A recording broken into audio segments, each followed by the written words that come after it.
Hello, this is Andre with Tongue Tales on Monday, and today's tale is about the tongue of a 23 years old female with a primary complaint of hypersomnia or sleepiness. This symptom persists for 7 years. The worst time period for sleepiness is from 4 p.m. to 9 p.m. During this time, this patient attends a university, and she drinks coffee at 3:30 p.m. and also approximately at 6 p.m. to stay alert. Now, at night, she has difficulty staying asleep, so drinking coffee surely affects her ability to sleep. She has two types of insomnia. First of all, she wakes up multiple times during the night due to anxiety. She also wakes up at night due to nightmares. The patient feels easily fatigued, she bruises easily and grinds teeth at night. We know that she has either normal or soft stool, depending on the day, but she also has the necessity to defecate within 15 minutes after eating. She experiences low abdominal pain before and during period, and her menstrual blood contains the blood clots. She also experiences sharp pains and irritation during ovulation. Her mother describes her as having a difficult adolescence and bad temper, though recently she has become calmer. The patient has respiratory and allergic reactions. She has sensation of phlegm in the sinuses or throat. She also has allergies to grasses and olive trees and animal hair. And she also has frequent colds with dry cough. She also reports palpitations under some circumstance, and her pulses feel primarily frail and deep on all positions except for the heart position. Now, let's see what her tongue would tell us. The coating of her tongue is thin, white, and slightly dry. We should suspect some fluid deficiency. Now, it becomes greasy and yellow at the root of the tongue, which indicates the accumulation of damp heat in the lower burner.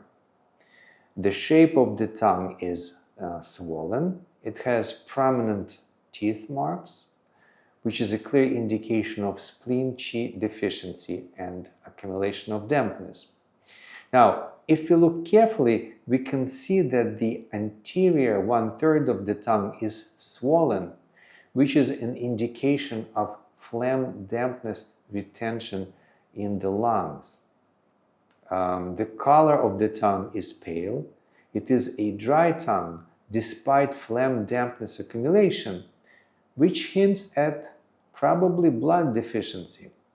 I can also see a slight bluish tinge of the tongue, an indication of blood stagnation, in my opinion.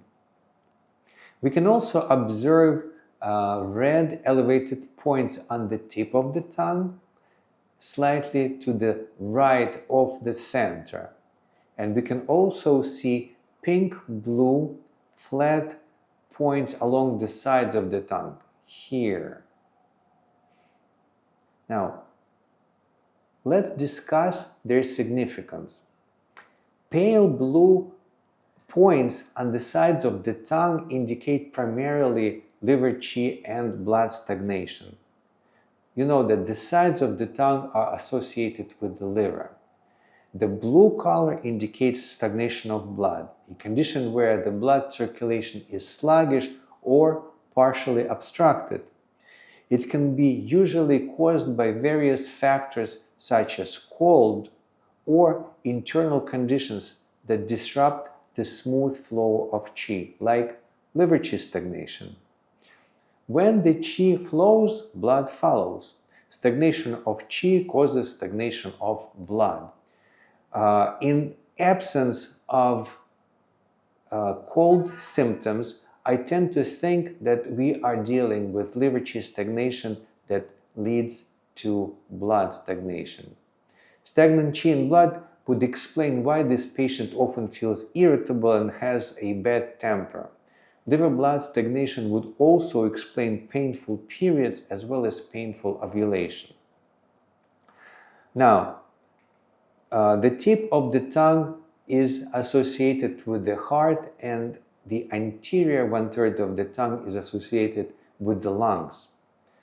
Red elevated dots slightly off the center on the tip of the tongue indicate heat or fire in the lungs. Red is the sign of heat, and the fact that these points are elevated tells us that there is a lot of yang energy that pushes them up and out. The presence of heat in the lungs manifests as chronic allergic reactions to animal fur and also frequent respiratory infections and chronic dry cough. Now, we don't have the image of the sublingual veins, but the practitioner who sent me this tongue image tells me that they are unremarkable, and we're going to take her word for that. Now, let's put it all together. I think at the heart of this issue lies spleen qi and heart blood deficiency. The swollen body of the tongue with prominent teeth marks, along with fatigue and digestive symptoms that include loose stools, suggests spleen qi deficiency and dampness. The spleen is the organ that generates blood. Weak spleen qi leads to deficiency of blood and inability to nourish the heart, because liver stores the blood and liver blood nourishes heart. The heart stores spirit, Shen, and spleen stores intelligence, Yi. When both the heart and spleen become deficient, the patient cannot focus and feels sleepy. When the heart is deprived of nourishment, the patient has palpitations and anxiety, as well as insomnia, and they also may develop dream-disturbed sleep or nightmares, as it is in this case. Typically, this condition is accompanied by a thin, frail pulse. The ruling formula for this condition is Gui Pi Tang, restore the spleen decoction. And we want to take from this formula Shen, Chinese ginseng, Huang Qi, Astragalus, and Bai Zhu, Atractylodes, because these herbs, they tonify spleen qi and they also dry dampness. Then we need to add the herbs to nourish the heart and to calm the spirit, Shen. And this formula provides us with Longan, Longan fruit, and Dangwei, Angelicae Sinensis, to nourish the heart and liver blood. Dangwei also invigorates blood and regulates menstruation. Next, we can add Suan Jujube seed, and Shen, Poria Sclerotium, to calm Shen. Now, Shen is the inner part of Ling. It's the same plant, only the heart of this plant, Shen, tends to calm Shen better, although Ling also has the ability to calm Shen spirit. And the next herb in this formula is Yuan Zhi, Polygala root. It not only does it calm Shen, but it also clears the orifices of the heart and improves cognition. A very important herb for anybody who falls asleep during the lecture. The yellow greasy coating at the root of the tongue and symptoms like defecation urgency suggest the presence of damp heat in the lower burner, in particular in the large intestine. Damp heat can afflict the spleen and lead to inadequate production of and movement of qi, and it can also contribute to tiredness and sleepiness. In this scenario where there is a spleen qi and heart blood deficiency, and Gui Pi Tang is the primary formula, but there is also chronic low-grade damp heat in the lower burner, the herb selection must target both nourishing the spleen, heart, as well as addressing the damp heat. My choice would be Yiyezhen coesus seed. It is particularly effective for the properties of strengthening the spleen and leaching out dampness. It also clears heat, especially from the lower body. Next, let's take a look at the anterior part of the tongue and respiratory symptoms, such as sensation of phlegm in the throat, which suggests phlegm dampness accumulation in the lungs. This coincides with the feeling of phlegm congesting the throat for this patient. Dampness obstructing the lungs could be also contribute to somnolence and fatigue. And we can add Fuling, Poria, and Qianpi, aged tangerine peel, to regulate qi. If the phlegm is very oppressive, we can also add Bancia pinealia preparatum. And remember that we already have Huang Qi in the formula, an herb that not only clears phlegm from the orifices, but it actually also clears phlegm from the upper burner, from the lungs, and it also calms Shen. Next, we observe a pink-purple points on the sides of the tongue. The patient's smooth swings, bad temper, painful menstruation, and sharp ovulation pains suggest liver qi stagnation, transforming into blood stagnation. The liver's role in providing the flow of qi and blood might be impaired, leading to emotional fluctuations and menstrual issues.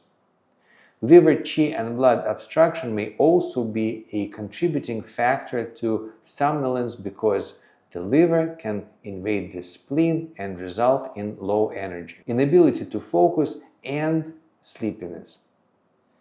We may add Xiangfu Cyperus and Eugene curcuma root to address liver qi stagnation, as well as Danshen, salvia root, and Yimucao, Chinese mugwort plant, to invigorate blood. Both herbs, Danshen and Yimucao, are cool and cold respectively, so they would not add heat to agitate Shen. Whereas, let's say, if we would add an herb such as Huang Qi, the saffron flower, which also invigorates blood, that would not be a good choice for this formula because that herb is warming and it would change energetics of this formula. Okay, next, let's take at the tip of the tongue. The presence of red points on the lung area of the tongue combined with symptoms such as chronic allergic reactions as well as frequent colds and dry cough suggest lung heat. If we want to address this in our strategy, we can add Jinyin-hua, Lanicera flower, and Huang Qi, Scutillaria root to the formula. Though it may be a good idea to address allergies in a separate formula because we are already dealing with so many aspects of this condition. Now, a few words must be said about teeth grinding. It is a very common problem, and it occurs when heat escapes from the middle burner and travels along the yang channels to the face and gets trapped in the stomach or gallbladder channels in the jaw area. To treat that, we need to address the source of heat. In this case, we are focusing on releasing liver qi and blood, as well as using cooling herbs to move blood, because remember that liver qi stagnation often causes generation of blood, because when qi cannot pass peacefully, it stagnates in one place, starts pushing, and generates heat, because energy always generates heat. And so we want to add cooling herbs to move blood in order to resolve this problem. So we would not be adding any specific herbs to treat this symptom in this formula, but we're going to address it by addressing the root. We're going to release liver qi stagnation. And so this concludes this presentation for this case. For the complete list of herbs I featured in this video, please check the notes to the video. And if you have any health issue and would like to know what your tongue tells on you, please send us a picture of your tongue and we'll speak about it next. I am Andre with Tongue Tales on Monday, and I will see you next Monday.